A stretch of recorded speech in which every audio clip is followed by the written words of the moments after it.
Hey guys, in this tutorial, I'll show you how to create portfolios in Canva step by step. So if you want to showcase your photography, graphic design, editing work, business projects, or personal brand, yeah, Canva makes portfolio creation really simple even without design experience.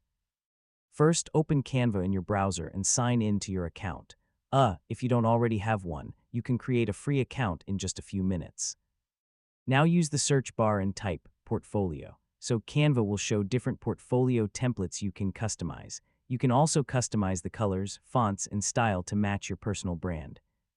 I mean, consistent design makes portfolios look much more polished. If you want, add clickable links to your social media accounts, website, or email address.